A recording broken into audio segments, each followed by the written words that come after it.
আপনারা দেখছেন SR24x7 news.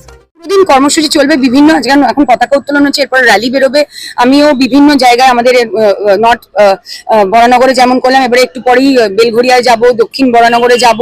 বিভিন্ন ওয়ার্ডে তারা পতাকা উত্তোলন করছেন।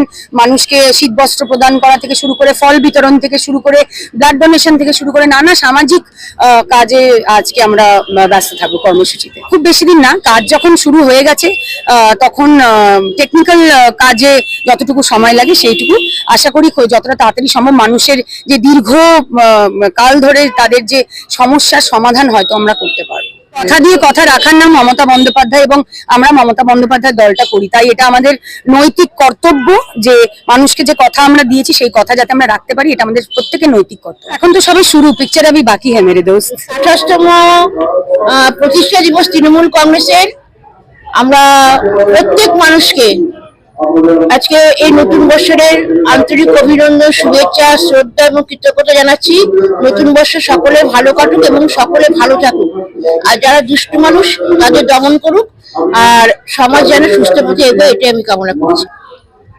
নতুনত্ব তো অনেক কিছুই আছে, কিন্তু এখন বর্তমানে একটু কিছু রাস্তাঘাটে বেহাল অবস্থা আছে, ওগুলোকে আগে রাস্তাটাকে সুন্দর করতে হবে।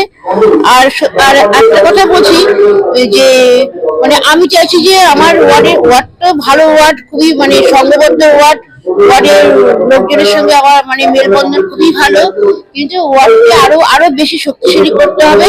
এবং যে মানে সামাজিক দিক থেকে বলছি, সমাজকে যেমন সুস্থ করতে হবে, আমার ওয়ার্ডকে আরো বেশি আমি মানে সুন্দরভাবে সাজিয়ে তোলার জন্য আরো একটু বিউটিফিকেশনের কাজ এসব দরকার আর কি। আমি আমার এলাকাবাসীকে বলবো, প্রথমেই বলবো আমার এলাকাবাসী সত্যি কথা বলতে কি আমি মানে গর্বিত। আমি 26 নম্বর ওয়ার্ডের পৌরমাতা, দীর্ঘদিন ধরে আমি 2000 সালের কাউন্সিলর। মানে এই ওয়ার্ড আমাকে বারে বারে আমাদের দলকে সমর্থন করেছে, প্রত্যেকটি নির্বাচনে আমাদেরকে প্রচুর ভোটে আমাদেরকে জয়ের মুখ দেখায়। লাস্ট আমাদের বিধানসভা নির্বাচন হয়ে গেল, লোকসভা নির্বাচন একসঙ্গে হলো, সেখানে আমার ওয়ার্ডের মানুষ মানে আমাদের দলকে মানে খুব ভালোভাবে প্রচুরভাবে সমর্থন করেছে। আমাদের ওয়ার্ডের মানুষ যাতে আমাদের সঙ্গে এভাবে সবসময় থাকে, এটাই আমি কামনা করছি।